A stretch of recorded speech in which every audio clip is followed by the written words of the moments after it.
이 형통이라는 단어는 우리가 익히 많이 들어봤을 거예요. 형통하세요. 그런데 이 형통이라는 말 속에는 전제들이 있습니다. 먼저 그 형통은 날마다 이루어질 때 형통일 수 있다는 거예요. 어쩌다 한 번씩 형통이 이루어지는 삶을 형통한 삶이라고 말하진 않죠. 1년에 한두 번 형통하면 형통한 인생인가요?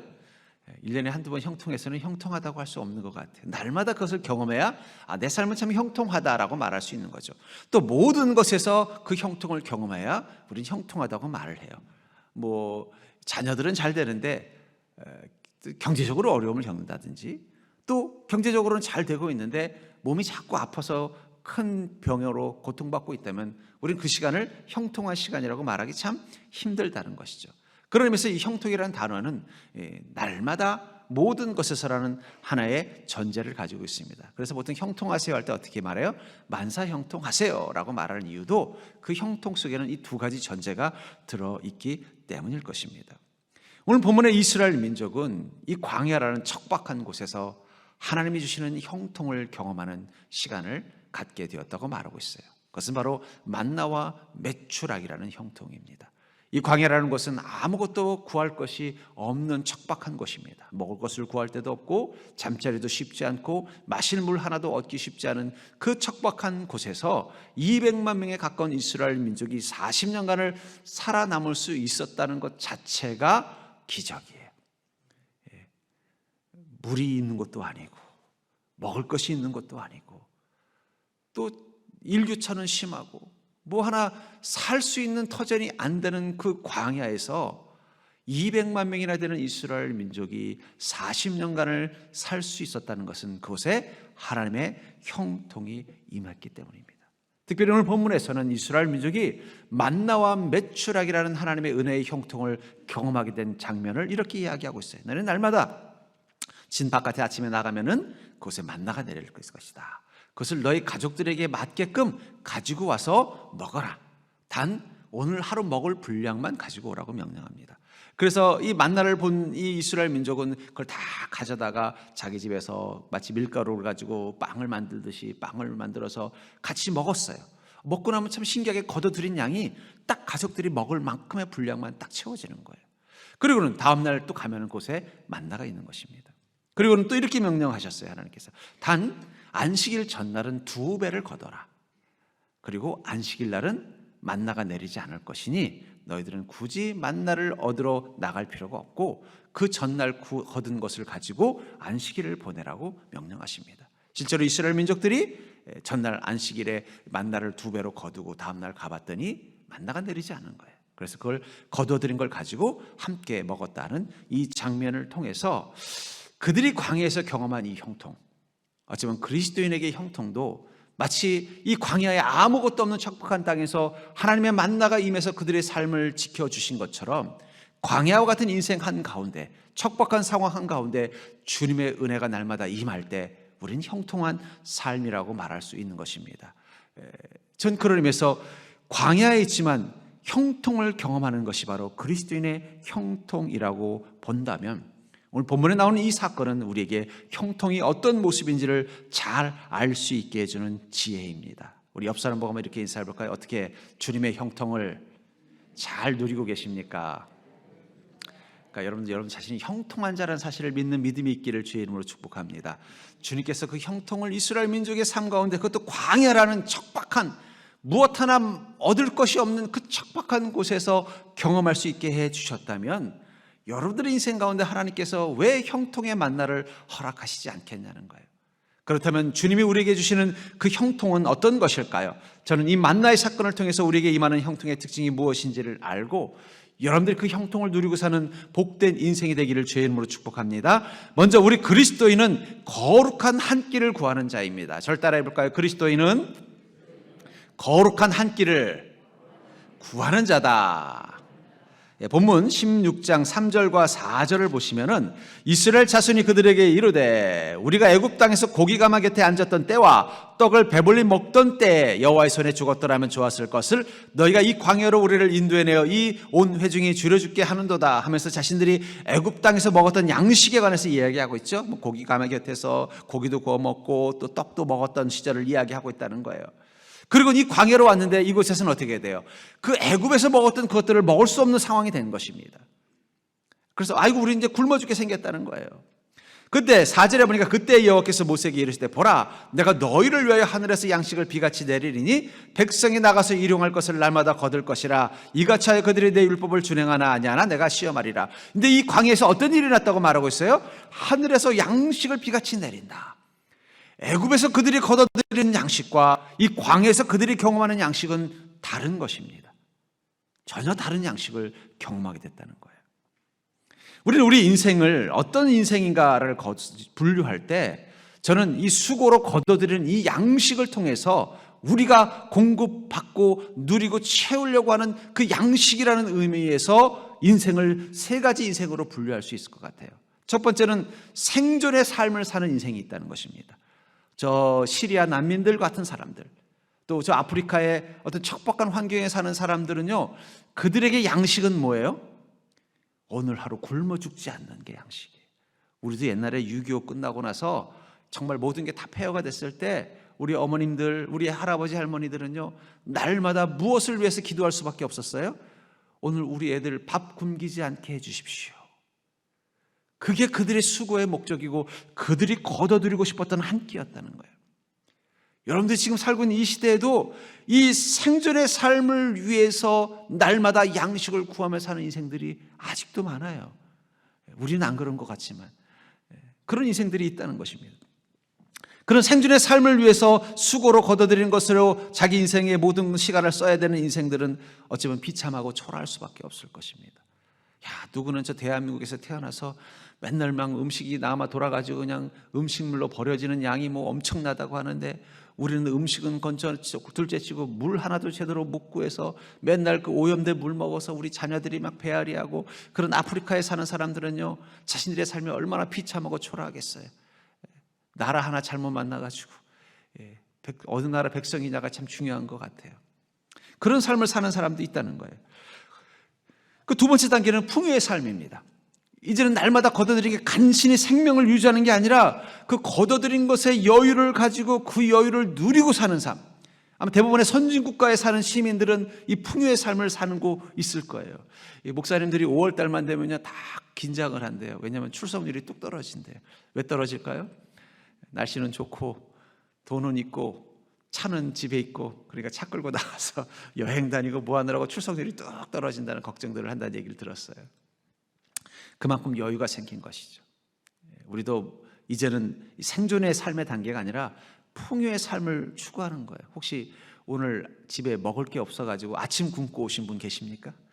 다이어트 때문에 안 먹는다든지 입맛이 없어서 안 먹는다든지 점심에 더 맛있는 거 먹으려고 안 먹는 경우는 있어도 먹을 게 없어서 안 먹는 경우는 없다는 거예요. 뭐 꼭 있다면 장 보러 가야 되는데 깜빡해서 못 간 경우나 먹을 게 없겠죠. 그러니까 우리는 이미 생존의 단계가 아니라 풍요의 삶의 단계에 왔다는 거예요. 근데 이 풍요의 삶을 살아도 우리가 완전히 행복하진 않아요. 그 풍요의 삶은 우리가 여유를 갖지만 공허와 권태를 누리게 됩니다. 그러니까 풍요로움을 가지면 충분하다, 인생이 충분하다면은요, 아마 이 대한민국에서 가장 행복 지수가 높은 도시 지역은 강남 사람들일 거예요. 그렇죠? 강남 사람들이 행복 지수가 가장 높아야죠. 뭐 집도 비싼 집, 차도 좋은 차, 돈도 여유가 있고. 근데 여러분들 술집이 제일 많고 마약이 제일 많은 곳이 어딘지 아세요? 강남이에요. 왜 그럴까요? 왜 강남에 술집이 제일 많고 왜 강남에 마약이 제일 많을까요? 그것은 풍요롭지만 공허한 거예요. 그러니까 이 풍요의 삶은요, 육신적으로는 조금 여유를 주지만 또 반대로 그것이 내 영혼에까지 채워주지는 않기 때문에 공허한 거예요. 마음까지 채워주는 양식이 되지 못하는 거예요. 어쩌면 우리 현대인들의 그 공허함, 또 자꾸 쾌락을 따라 추구하고 뭔가 인생의 자극을 원하는 이유는 이 풍요를 통해서 육신에는 뭔가 채워졌지만 그 마음까지 채우지는 못하는 그런 시대이기 때문에 자꾸 뭔가 자극적인 걸 원하고 쾌락을 탐하고 하는 그 근원 속에는 공허와 권태가 있는 것입니다. 그 다음의 단계가 뭐냐면 정말 내 영혼까지도 충만해지는 행복한 삶의 단계가 있습니다. 그런 삶을 살려면요, 자신이 추구하는 가치를 온전히 구현하고 자기가 존중받는 삶을 사는 것이 그게 바로 행복한 삶이에요. 그래서 직업을 갖더라도 어떻게 돼요? 무조건 돈을 많이 버는 직업이 아니라 그 직업을 통해서 자신이 잘 살고 있다, 내가 괜찮은 인생이라는 것을 확인받는 직업을 갖고 싶어하고, 또 자기 인생의 수고를 통해서 얻어들이는 게 자신의 목표와 목적에 맞는 것들을 거둬들일 때 비로소 행복한 삶을 사는 것입니다. 그런 의미에서 그리스도인들이 추구하는 삶은요, 생존의 삶이라는 1단계도 아니고 풍요의 삶으로 만족하는 2단계도 아니라 행복한 삶을 위한 3단계를 추구하는 게 그리스도인이 날마다 수고해서 얻어들이려고 하는 것들이라는 거예요. 저는 성경에서 이 세 가지 단계를 통과한 한 인물을 알고 있어요. 그게 바로 삭개오입니다. 삭개오는 유대인이면서 또한 여리고성의 세리장이었어요. 그 당시 유대인들은 세리라는 직업을 아주 천하게, 마치 우리나라 옛날에 조선시대 때 백정 하면은 아주 막 천하게 생각했잖아요. 하지만 요즘은 뭐예요? 이 정육점 사장님들이 돈을 얼마나 잘 버는지 모릅니다. 축산업이 얼마나 잘 되는지 몰라요. 또 갓바치 에서 막 천문하게 생각했지만 요즘은요, 구두 잘 만드는 장인들, 명인들은요 아주 잘 삽니다. 시대가 바뀌었잖아요. 그런 것처럼 이 세리라는 직업을 아주 천하게, 유대인들은 해서는 안 되는 직업이라고 생각하던 시절에 왜 삭개오는 세리가 됐을 뿐만 아니라 세리장이 됐느냐? 아마 그는 생존의 위기를 느끼는 가정 출신이었을 것입니다. 유대인이었지만 자기 가정은 너무너무 가난해서 먹고 살 길이 막막한 힘든 가정에서 태어났을 확률이 높아요. 그런 속에서 자신이 유대인들이 존중하고 존경해주는 직업을 가지고 살기에는, 그거 가지고는 먹고 살 길이 막막하니까 유대인들이 하고 싶어 하지 않는 일, 그러나 자기의 그 생존의 문제를 해결할 수 있는 일을 찾다 보니까 세리가 됐을 확률이 높다는 거예요. 그래서 그는 열심을 다해서 세리를 했고, 그래서 돈도 많이 모아왔어요. 그래서 그를 뭐라고 표현하고 있냐면 그는 세리장이고 부자다라고 말하고 있다는 거예요. 그래서 그는 생존의 삶이 아니라 이제는 풍요의 삶의 단계까지 올라갔습니다. 그래서 누가복음 19장 2절에 보면 삭개오라 이름하는 자가 있으니 세리장이요 또한 부자라. 그러면 그는 자기 인생의 목표를 이룬 거잖아요. 가난한 집안에, 정말 끼니를 걱정해야 되는 그 가난한 집안에서 벗어나기 위해서 유대인은 해서는 안 되는 직업이라고 생각했던 그 세리를 선택했고, 그것을 통해서 그는 성공해서 돈을 벌었을 뿐만 아니라 세리장은 막강한 힘을 가진 권력자였으니까 권력도 가진 인생으로 성공했단 말이에요. 그럼 그는 충분히 만족할 것 같은데 공허한 거예요. 그는 그 공허한 마음을 가지고 있다가 문득 예수님께서 오신다는 이야기를 들었습니다. 그리고 그 주님을 만나보고 싶은 마음 가운데 그는 뽕나무 위에 올라가서 주님이 하시는 말씀에 귀를 기울인 거예요. 결국 그가 뽕나무 위에 올라간 이유는 무엇 때문이에요? 그는 풍요의 삶은 살았지만 그 풍요의 삶으로는 채워지지 않는 허기, 그 영혼의 공허함, 마음의 그 공허함과는 채울 수 없었기 때문에 주님을 통해서, 주님의 말씀을 통해서 그것을 채우고자 뽕나무 위에 올라간 것입니다. 그리고 주님이 그를 만나 주셨어요. 그럼 그의 집에 가셔서 그에게 복음을 전했습니다. 복음을 전한 순간 그는 이제 풍요의 삶이 아니라 이제는 행복한 삶을 사는 방법, 자신의 영혼까지도 채울 수 있는 양식을 얻는 방법을 알게 된 거예요. 그러고 나서 그가 주님 안에서 한 말이, 이런 말이 있습니다. 삭개오가 서서 주께 여짜오되 주여 보시옵소서, 내 소유의 절반을 가난한 자들에게 주겠사오며 만일 누구의 것을 속여 빼앗은 일이 있으면 내 갑절이나 갚겠나이다. 삭개오는 갑자기 거기서 주님께서 말씀하시지도 않았는데, 주님, 이제는 제가 가난한 자들에게 제 소유의 절반을 나눠 주겠습니다. 그리고 혹시 내가 누군가의 것을 속여 빼앗은 게 있으면 그 사람을 찾아가서 4배로 배상을 하겠습니다. 주님이 말씀하신 적이 없어요. 왜 그랬을까요? 그는 이제 예수 그리스도를 통해서 행복한 삶을 사는 영혼의 양식을 얻는 법을 안 거예요. 어떤 것입니까? 가난한 자들과 나눌 수 있는 선. 자신이 가지고 있는 것을 없는 그 생존의 단계에 있는 사람들, 그 궁핍의 단계에 있는 사람들과 나눌 수 있는 그런 존재로 살겠다라고 선언하는 것입니다. 또 하나는 뭐라고 말하고 있어요? 혹시 내가 속여 빼앗은 일이 있으면 내 갑절이나 갚겠나이다. 여러분들, 우리가 예수님을 만나서 예수 그리스도를 통해서 우리가 죄 사함을 얻었다고 해서 우리가 죄를 세탁받은 게 아니에요. 이 돈 세탁은 누가 하는 거예요? 범죄자들이 하는 거예요. 이 죄 세탁은 이건 범죄자들이 하는 겁니다. 우리는 예수 그리스도를 만나서 예수 그리스도를 통해서 우리의 죄의 사함을 받는 순간 우리는 우리의 죄가 용서받았지만 죄에 대한 의식은 더 강렬해지게 돼 있다는 거예요. 자신이 죄가 아니라고 생각했던 것들이 주님 앞에 서는 순간 죄인 것을 깨닫는 순간 우리는 그 죄에 대한 깊은 고통을 경험합니다. 그리고 그 고통으로부터 벗어나고 싶은 갈망이 주님 어떻게 하면 제가 지은 이 죄의 값을 지불하겠습니까? 예수님께서 나를 위해 십자가에 달려 죽으심을 통해서 우리의 죄가 얼마나 흉악한지를 알게 하셨는데 저는 이 죄값을 어떻게 지불하겠습니까? 바울 목사님이 뭐라고 말했어요? 나는 사랑의 빚 위에는 다른 빚을 지기를 원치 않는다 할 때 이 사랑의 빚이라는 것은 다른 사람들이 내게 사랑을 준 것에 대해서 감사하는 마음 그것만 가지고 살겠다는 게 아니라 예수 그리스도의 사랑이 자신이 죄인인 것을 너무 잘 느끼게 만들었고 그 죄인임을 깨닫는 순간 이것을 그냥 감추고 덮을 수가 없기 때문에 어떻게 해요? 갚고 싶다는 거예요. 갚고 싶은 마음이 무엇을 하게 만든 것입니까? 바로 바울 목사님이 주님의 나라와 영광을 위해 사는 인생으로 바뀌게 만든 거예요. 어쩌면 바울 목사님은 평생 자신이 그 스데반 집사님을 돌로 쳐 죽이던 그 장면을 마음속에서 잊지 못했을 거예요. 이미 하나님은 용서해 주셨지만 이미 예수님은 그의 죄를 씻어주셨지만 그는 스데반 집사님이 고통스럽게 죽어가던 그 자리에 자신이 죄인으로 있었다는 그 사실이 마음속에서 지워지지 않았을 것입니다. 그리고 그 순간 자신이 그 빚을 갚아야 된다는 마음으로 스데반 집사님을 대신해서 스데반 집사님이 하고자 했던 그 복음을 전하는 일을 위해서 평생 산 것입니다. 살다가 돌을 맞을 때마다 그는 하나님께 감사했을 거예요. 주님, 제가 그때 스데반 집사님에게 돌을 던졌는데 제가 이 맞은 돌을 통해서라도 그 죄값을 조금이라도 갚게 하심을 감사드립니다.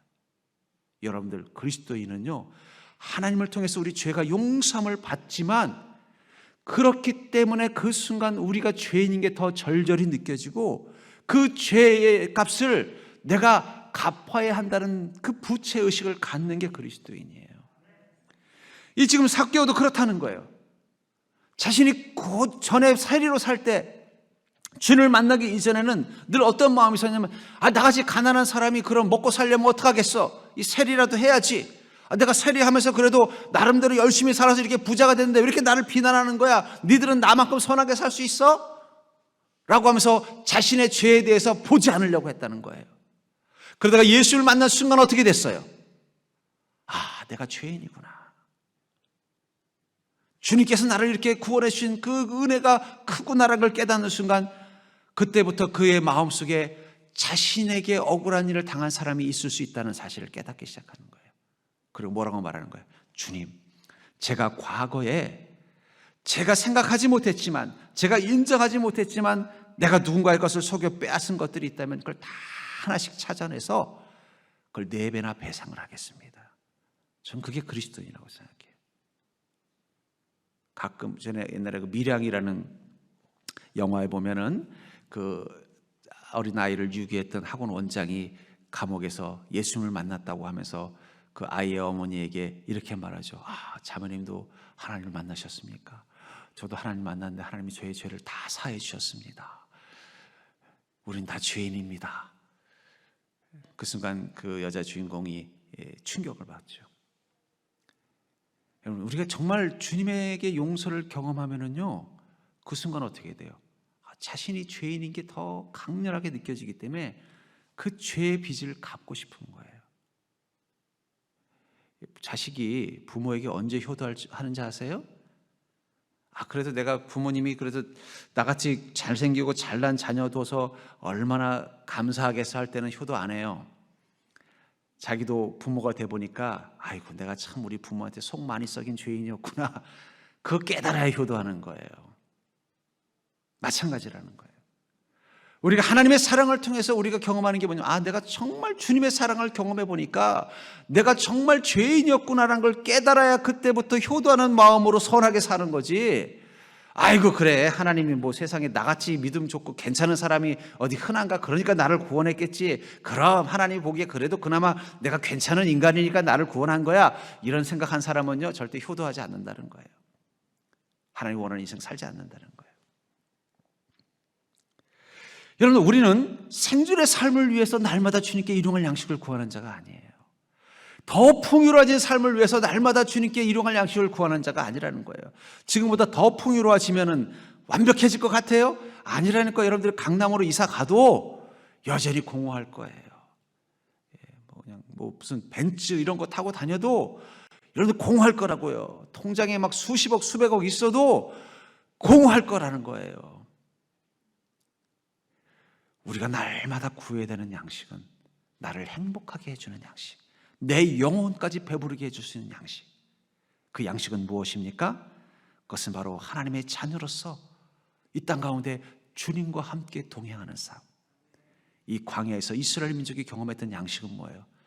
아, 하나님이 나와 함께 계시는구나. 하나님이 내 궁핍함을 아시고 이렇게 만나와 메추라기로 나를 채워주시는구나. 내가 인생의 길을 모르고 방황하고 있지 않도록 날마다 불기둥과 구름기둥으로 인도하시는구나. 나의 목마름을 아시고 이 반석에서 나에게 물을 채워주시는구나. 그건 단지 육의 목마름을 채우는 물이 아니라 영혼을 채우는 물이라는 거예요. 그것은 단지 육의 그 배고픔만을 채우는 만나가 아니라 그 영혼을 든든하게 만들어주는 만나라는 거예요. 저는 그런 하늘의 양식을 경험하는 인생이 되기를 주의 이름으로 축복합니다. 여러분들이 그렇게 되려면 이 세 번째 행복한 삶을 사는 자의 단계, 바로 예수 그리스도를 만나 거듭난 삭개오의 마음을 가지고 사는 인생이 될 수 있기를 주의 이름으로 간절히 축원합니다. 그렇다고 해서 삭개오가 세리를 그만뒀을까요? 그만뒀으면 예수님의 13번째 제자가 됐겠죠. 그만두지 않은 것 같아요. 여전히 그는 세리로 살았지만 이제는 무엇을 위해 살았어요? 생존을 위해 살지도 않고 풍요를 위해 살지도 않고 주님과 함께 약속한 삶을 위해 살았다는 거예요. 정직하게 어려운 사람에게는 세금 좀 덜 내게 하는 방법도 가르쳐주고, 악한 사람, 못된 사람한테는요 세금 폭탄 좀 내려가지고 그 죄값을 좀 치르게도 해주고, 또 자신이 정당하게 벌은 돈으로는요 자기만을 위해 쓰는 게 아니라 가난한 자들과 나누고, 혹시 자기가 그 일들을 하면서 죄를 지은 사람들이 있으면 그 사람 앞에 가서 속지 않은 마음으로 그 사람을 섬기고 행복한 삶을 사는 자로 바뀌었다는 거예요. 전 여러분들에게 이 삭개와 같은 인생을 살 수 있는 자가 되기를 주의 이름으로 간절히 축복합니다. 두 번째로 우리가 광야에서 만나를 통해 발견하는 그리스도인의 형통의 특징은 바로 광야의 시간이 바꾸어 놓는 양식 그릇이 있다는 거예요. 이 광야의 시간은 우리의 양식의 그릇을 바꾸어 놓는다는 것입니다. 16장 17절부터 18절에 보면은 이스라엘 자손이 그같이 하였더니 그 거둔 것이 많기도 하고 적기도 하나 오멜로 되어본즉 많이 거둔 자도 남음이 없고 적게 거둔 자도 부족함이 없이 각 사람은 먹을 만큼만 거두었더라.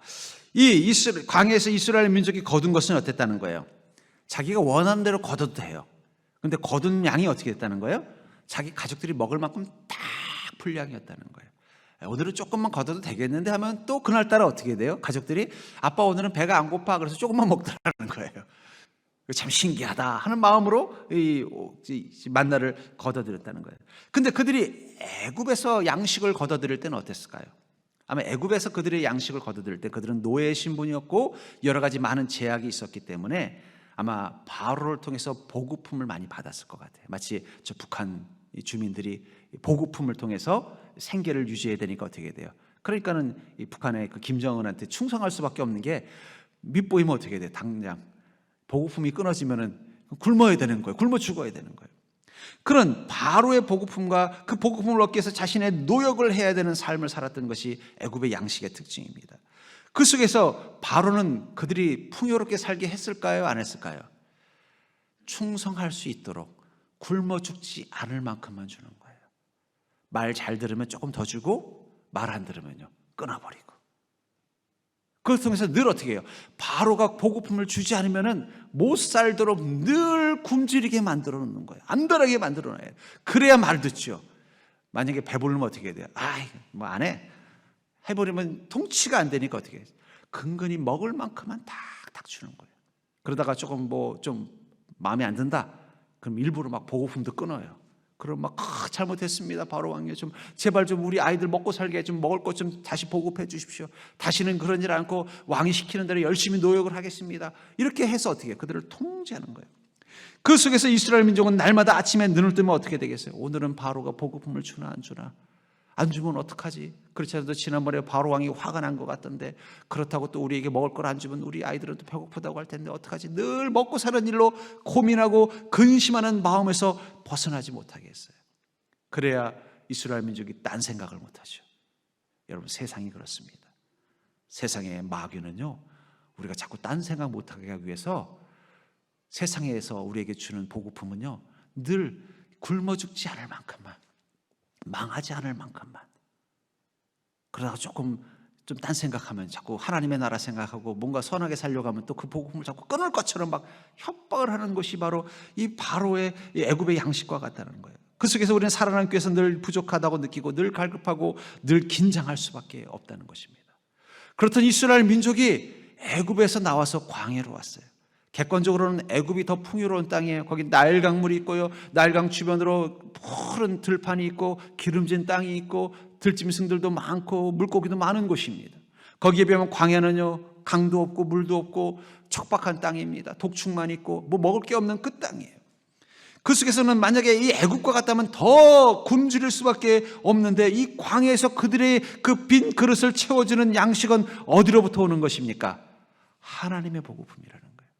여러분, 그리스도인은요, 하나님의 보급품으로 사는 인생이라는 사실을 기억하시기를 주의 이름으로 축복합니다.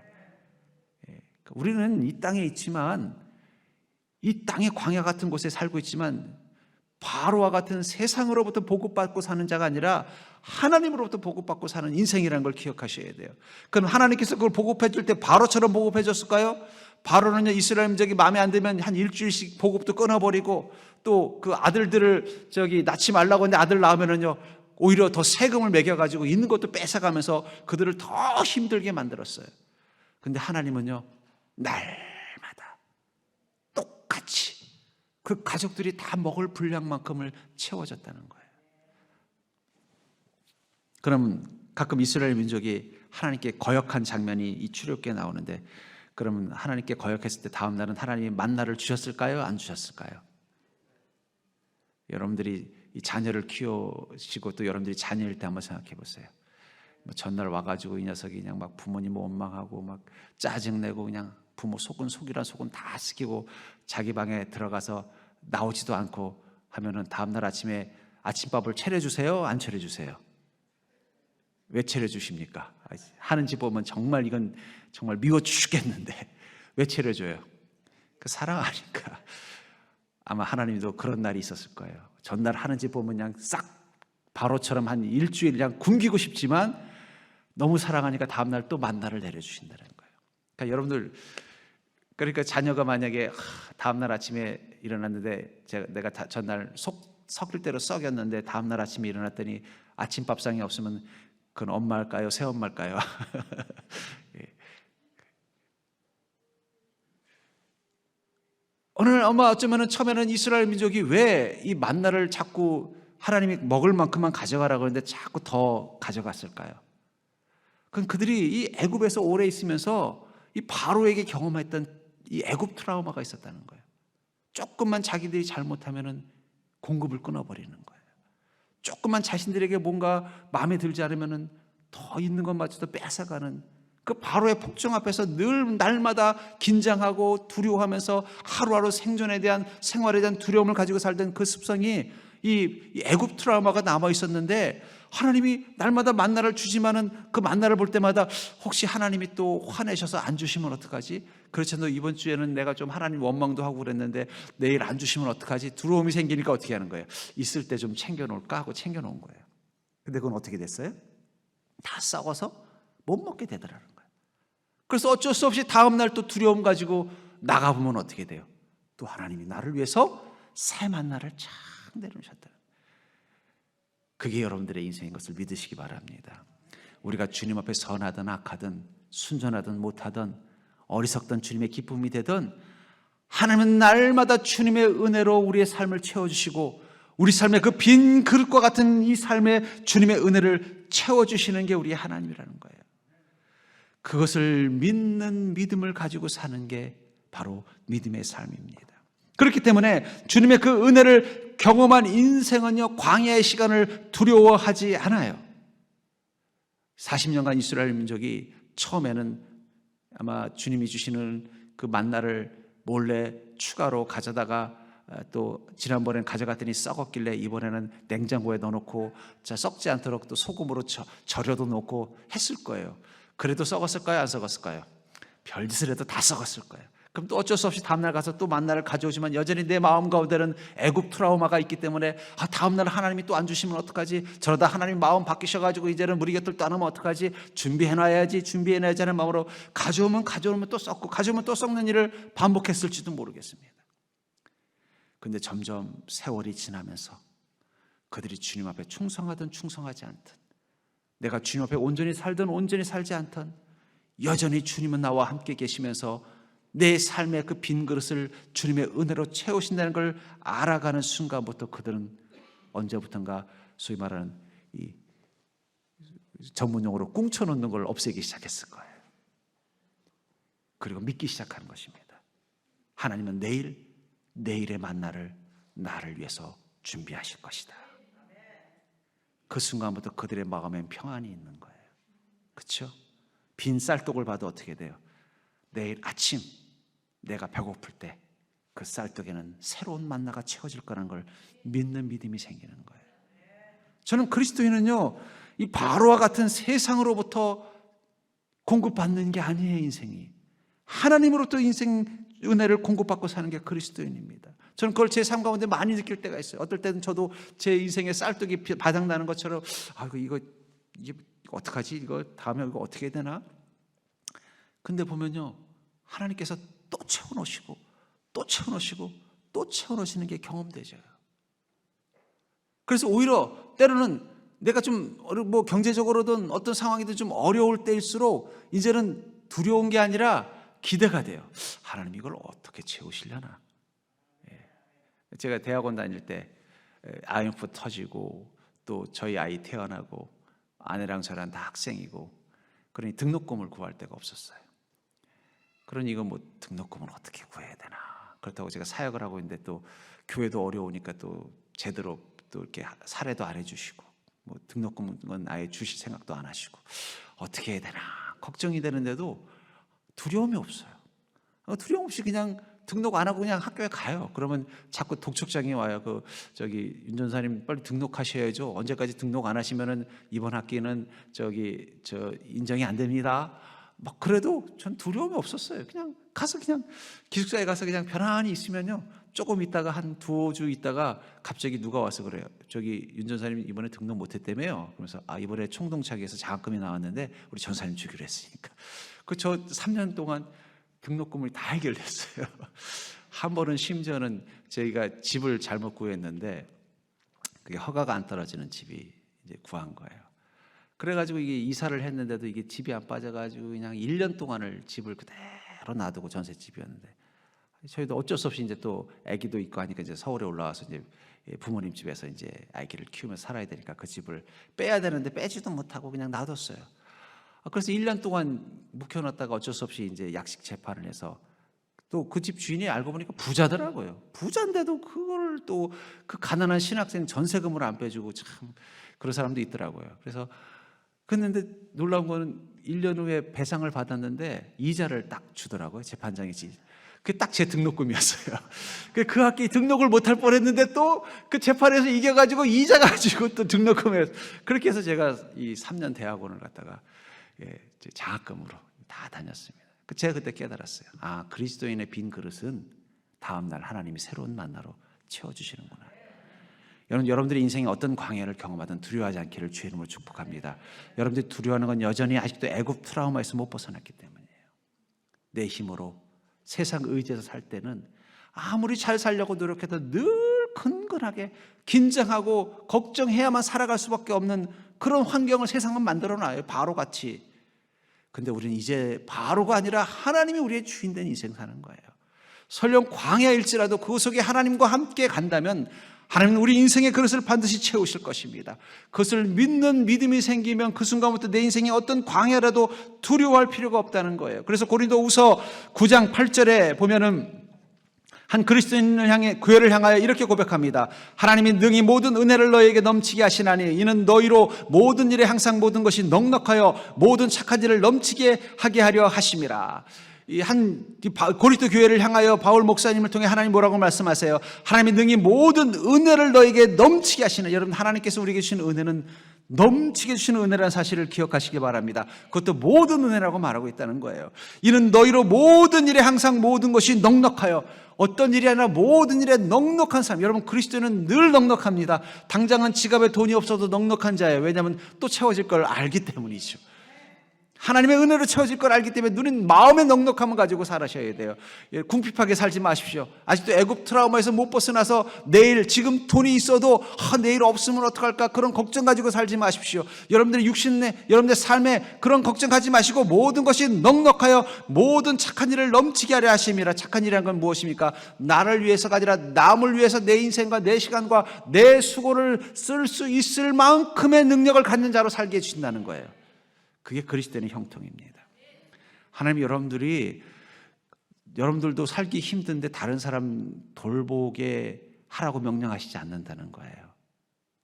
다른 사람을 생각하고 다른 사람들을 돌보고 다른 사람들을 섬길 수 있도록 하나님이 여러분들을 넉넉하게 해주시는 게 형통이라는 거예요. 하나님의 넉넉하면요, 그냥 여러분들 마치 그 만나를 가지러 간 그 사람만 먹을 수 있는 만나가 아니라 그 사람을 대표로 해서 그 가족들이 다 먹을 수 있는 만나를 주님 챙겨주시는 것처럼 우리가 다른 사람들을 위해 선한 일을 하면서 살 수 있는 자가 될 수 있을 만큼 넉넉하게 은혜를 부어주시는 게 하나님의 은혜의 원리라는 거예요. 그래서 이 만나를 거둬들일 때 어떻게 했어요? 우리 가족이 20명이면 20명치를 주님께서 거둬가게 만들어주시고 5명이면 5명치 딱 거둬가게 만들어주시면서 그걸 통해서 하나님은 나만 사랑하시는 게 아니라 내가 섬겨야 될 그 사람들을 나를 통해서 사랑하시는구나. 그것을 하나님께서 아브라함에게 뭐라고 말해요? 너는 복이 될지어다. 너로 말미암아 이 민족이 복을 받겠고. 그러니까 우리는 그런 복을 가진 넉넉한 자라는 거예요. 그런 자가 되기 위해서 하나님은 우리에게 은혜를 넘치게 주신다는 것입니다. 그러므로 사랑하는 성도님들, 여러분들이 주님 앞에 넉넉한 인생을 사는 자 되게 해달라고 기도하시기를 주의 이름으로 축복합니다. 그러려면 여러분들의 항아리가 몇 인분인가 고민해야 돼요. 그 항아리 몇 인분은요, 내가 5인분 항아리라고 해서 5일치 먹는 게 아니에요. 오늘 하루 먹지만 5명이 함께 먹을 수 있는 분량. 여러분들의 그 선한 손이 다른 사람들을 사랑하고 섬기는 복된 삶을 살기 위해서 하나님이 주시는 은혜의 항아리가 있다는 거예요. 그게 크다는 건 뭐예요? 내가 더 많은 선한 일을 하도록 하나님이 더 넉넉하게 주셨구나.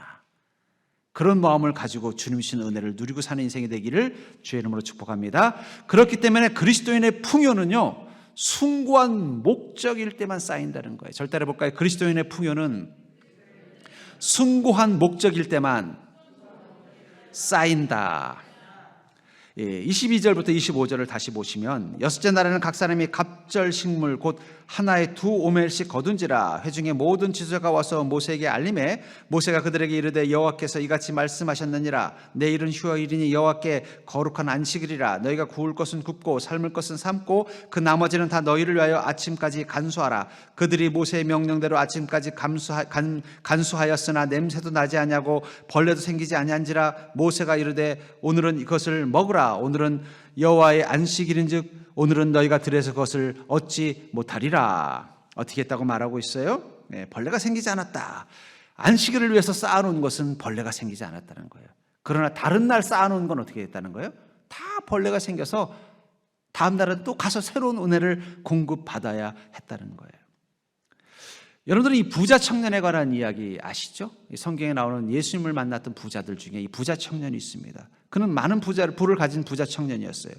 그것을 마가복음 10장 21절부터 23절에 보면은 부자 청년이 이렇게 예수님께 말합니다. 주님, 제가 어떻게 하면 영생을 얻겠습니까? 했을 때 주님이 계명을 잘 지키라고 말씀했더니 제가 그걸 잘 지키고 있습니다. 그랬더니 그렇다면은 이렇게 하면서 말씀하시는 겁니다. 예수께서 그를 보시고 사랑하사 이르시되 내게 아직도 한 가지 부족한 것이 있으니 가서 내게 있는 것을 다 팔아 가난한 자들에게 주라. 그리하면 하늘에서 보화가 내게 있으리라. 그리고 와서 나를 따르라 하시니 그 사람은 재물이 많은 고로 이 말씀으로 인하여 슬픈 기색을 띠고 근심하여 근심하며 가니라. 예수께서 둘러보시고 제자들에게 이르시되 재물이 있는 자는 하나님의 나라에 들어가기가 심히 어렵도다. 여기 하면서 뭐라고 말했어요? 이 부자 청년에게 너 가지고 있는 것을 다 팔아서 가난한 자들에게 주어라. 그러면 하늘에서 보화가 너에게 있을 것이다 라고 했더니 그 사람은 재물이 많기 때문에 슬퍼서 예수를 떠났다라는 거예요. 이 부자 그리스도인들이 절대로 안 읽는 성경 구절입니다. 이거 읽으면 자기 걸 다 팔아서 가난한 자들에게 줘야만 될까 봐.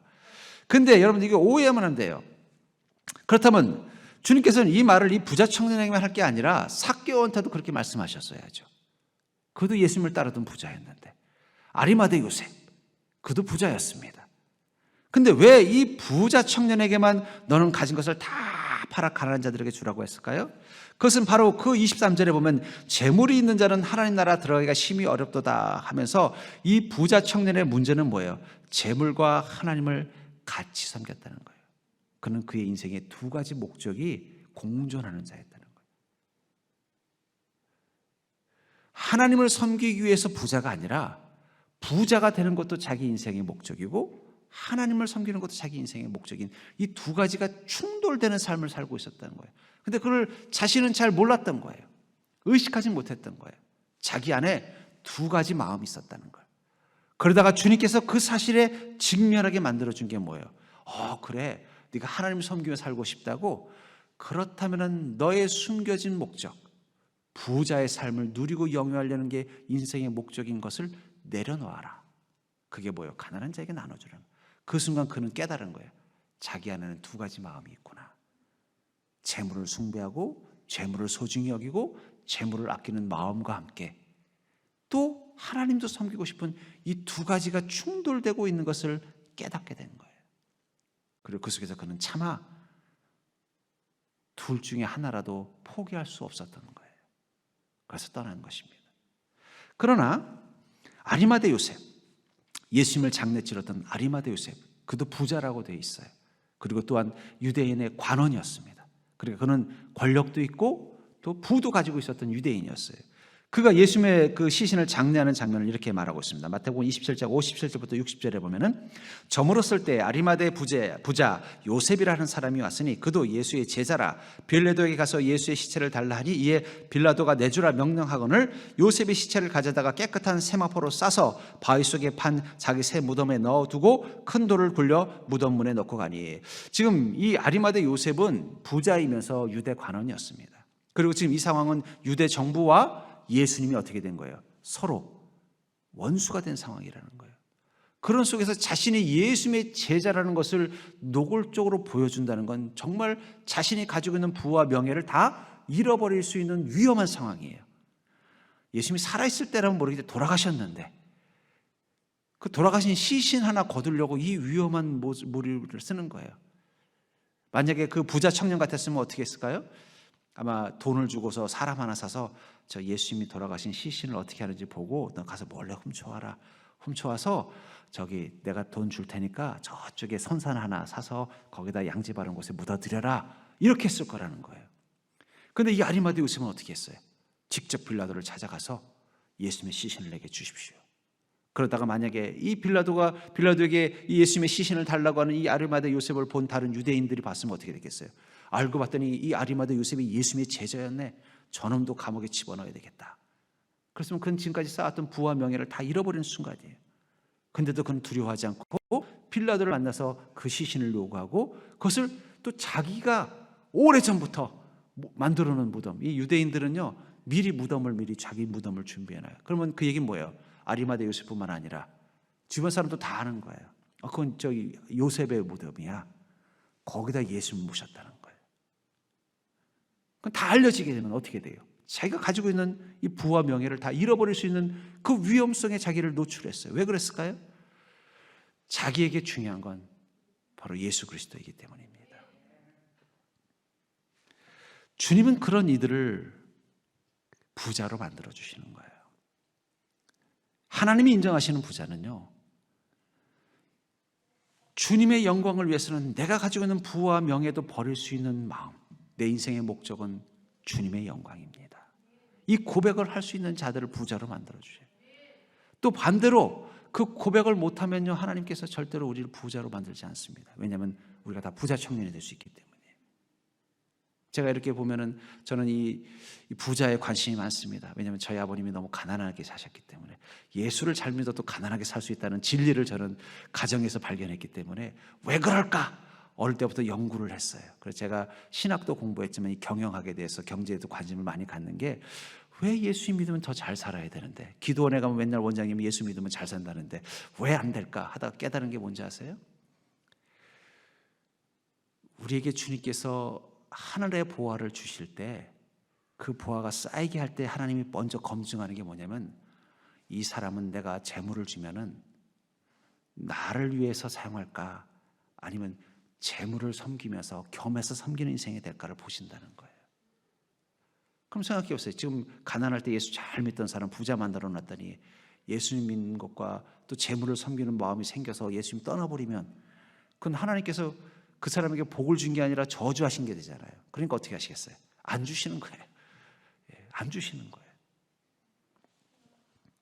성경에 나오는 많은 하나님이 인정하신 부자들, 욥과 다윗과 삭개오와 또 이 바울을 섬겼던 아굴라의 공통점은 뭐냐면, 자신이 가지고 있는 부를 하나님의 나라와 하나님의 영광과 하나님의 목적을 위해서 사용할 수 있는 준비가 되어 있는 사람이라는 거예요.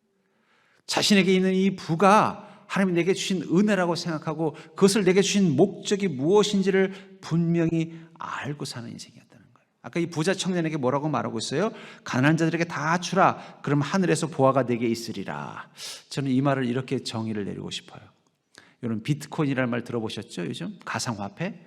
근데 가상화폐가 실제로 무슨 돈도 아니고 금도 아니고 무슨 어떤 보이는 무형의 어떤 자산 가치가 있는 물건이 아닌데도, 그것을 화폐가 될 수 있기 위해서는 반드시 필요한 게 뭐냐면 환전이 돼야 돼요.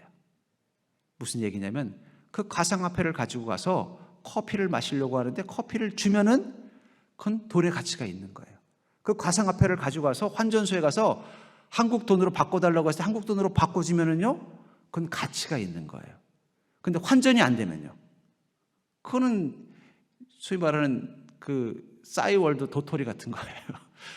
그건 삶 속에 아무 쓸모없는 거예요. 환전 가치가 있어야만 비로소 그건 돈의 가치가 있는 거예요. 왜냐하면 원래부터 실체가 아니기 때문에. 근데 만약에 이게 문제가 생겼다, 그래서 마치 저런 거죠. 망한 나라의 지폐는요, 환전 가치를 잃어버립니다. 그것을 말하는 패망한 나라, 어떤 나라가 만약에 망했다, 그러면 그 나라 돈은요, 다른 나라 돈으로 환전이 안 돼요. 그러면 그건 그 순간 돈이 아니라 그건 뭐예요? 그건 종이 조각이에요. 그래서 베네수엘라가 한번 경제 파탄이 났을 때 그 돈을 가지고서 무슨 장식품 만들고 뭐 휴지 무슨 불쏘시개로 쓰고 하는 게 뭐냐면, 달러로 환전이 안 되니까 안 받아주는 거예요. 우린 그 베네수엘라 돈은 돈으로서의 가치가 없다고 생각하니 받아줄 수, 환전시켜줄 수 없다. 환전이 되지 않는 순간 그것은 가치를 잃어버리는 거예요. 그리스도인의 삶에서 가치가 있는 것은 하늘나라의 환전이 될 수 있어야 돼요. 지금 이 부자 청년에게 이야기하는 게 그거예요. 네가 가지고 있는 그 부가 하늘나라의 부하로 환전이 될 수 있는 것인지 한번 돌아보라는 거예요. 돌아볼 수 있다면 너는 선한 부자, 하나님의 은혜로 채워진 부자라는 거예요. 근데 그 환전이 안 되는 것들이라면 그것은 너는 부자가 아니라는 거예요. 우리 그리스도인이 추구해야 되는 삶은 뭘까요? 광야에서 하나님 그냥 살려만 주십시오. 생존의 삶을 위해서 우린 주님의 은혜를 경험하는 게 아니에요. 좀 그래도 좀 가끔 안식일 날은 좀 일하지 않고 먹고 살 좀 편안하게 쉴 수 있을 만큼만 주십시오. 그것도 우리가 주님의 만나에서 원하는 게 아니라는 거예요. 우리가 원하는 건 무엇입니까? 하늘나라의 환전이 될 수 있는 넉넉한 풍요를 가지고. 근데 어떤 풍요가 환전이 되는 거예요? 삭개오가 고백했잖아요. 내가 가진 것의 절반을 가난한 자들에게 나눠주고, 혹시라도 내가 다른 사람들에게서 괴롭히고 고통을 준 것이 있으면 그걸 배상하는 데 쓰겠다. 우리 그리스도인들은요, 여러분들 그냥 날마다 근근히 사는 인생을 기도하는 자가 아니라 천국 부자를 위해서 기도하셔야 돼요. 그러니까 여러분, 천국 부자를 위해서 기도하십시오. 목사님, 지금 내 삶이 지금 광야인데 지금 아침마다 하나님 만나를 안 주면 먹고 살기 힘든데 어떻게 천국 부자, 말도 안 됩니다. 아니에요. 여러분들은 큰 꿈을 가지셔도 돼요. 주님, 내가 가지고 있는 이 쌀떡을 먼저 키워주십시오. 내 마음의 독을 키워주십시오. 나 하나 잘 먹고 잘 사는 것을 위해서 사는 인생이 아니라 다른 사람들을 사랑하고 섬기고 또 세상을 아름답게 만드는 것을 위해서 내 손이 쓰일 수 있을 만큼 넉넉한 그릇을 만들어 주십시오. 그럼 하나님께서 그 그릇을 어떻게 해요? 채워주는 게 만나라는 거예요. 근데 우리가 맨날 나는 요것만 있어도 어떻게 꼭 필요한데, 그러면 그 속에서 못 벗어나는 거예요. 우리는 천국에서 환전되는 부자를 꿈꾸는 자가 되셔야 돼요. 이스라엘 민족은 이 광야에 있으면서 아무것도 없는 그 척박한 땅에서, 하나님의 은혜가 아니면 살 수 없는 그 땅에서 그들은 어떻게 살았을까요? 근근히 살았을까요?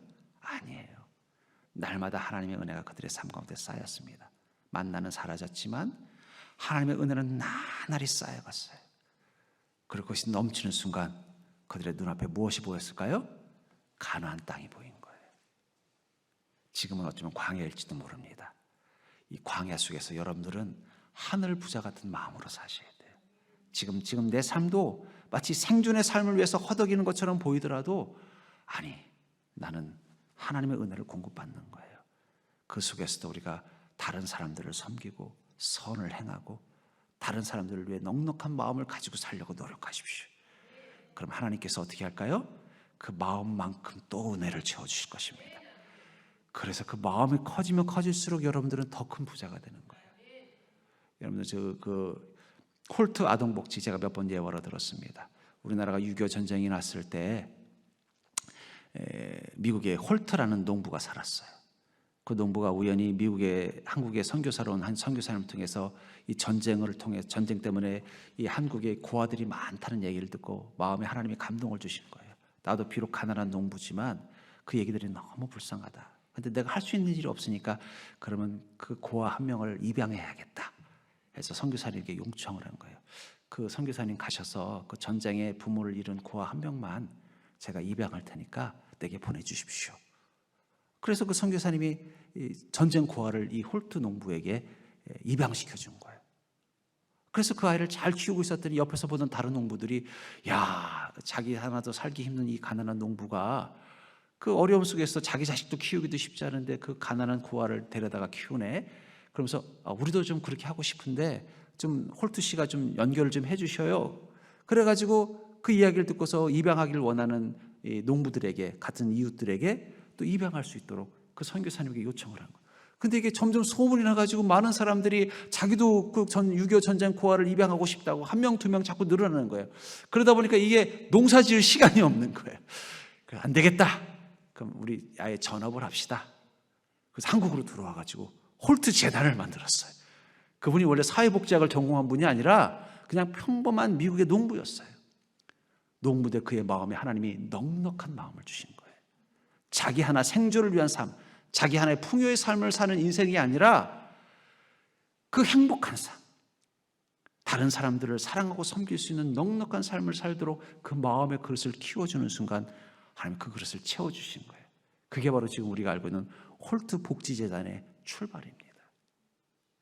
전 여러분들에게도 하나님께서 그런 은혜를 안 주실까요? 저는 충분히 주시다고 봐요. 중요한 건 우리의 마음이 아직도 그 생존이라는 1단계 혹은 그냥 풍요라는 2단계에서 벗어나지 못하는 거예요. 지금보다 조금만 좀 집만 좀 넓혀주시면, 지금보다 조금만 더 좀 통장에 잔고를 더 주시면, 지금보다는 조금만 더 좀 좋은 음식 먹을 수 있게만 해주시면 그걸로 만족합니다 하시면 안 돼요. 그리스도인은 그걸로 만족하면 안 돼요. 주님, 저도 삭개오처럼 가난한 자들에게 내 절반의 재산을 나눠주고 혹시라도 어떤 내가 고통을 준 사람에게는 그들을 섬길 수 있는 넉넉한 능력을 가진 자로 만들어 주십시오. 세상을 하나님의 나라로 만들어가는 아름다운 세상으로 만들 수 있는 능력을 가진 자로 되게 해달라고 기도하셔야 돼요. 우리 젊은이들 부자를 꿈꾸셔야 돼요. 근데 이 부자 청년 같은 부자가 아니라 삭개오 같은 부자, 아리마대 요셉 같은 부자를 꿈꾸시고 지금 광야에 있을 때, 먹을 게 아무것도 없고 얻을 게 아무것도 없을 때부터 부자처럼 사셔요. 그럼 하나님 것을 채워주실 것입니다. 하나님이 우리를 부자를 만드는 원리는요, 그렇게 해서 은혜가 쌓이게 만들어 주신다는 거예요. 저는 그 원리를 깨닫고 이 광야에서 벗어나는 인생이 되기를 주의 이름으로 축복합니다. 여전히 생계만 걱정하고 여전히 풍요만 걱정하면 여러분들 광야에서 40년 400년 못 벗어나요. 그 속에서 하늘에 쌓이는 보화와 하늘 부자를 꿈꾸면서 믿음의 넉넉함을 가지고 살아야 요단강 건너가서 가나안을 누리는 것입니다. 전 여러분들이 그런 인생이 될 수 있기를 주의 이름으로 간절히 축복합니다.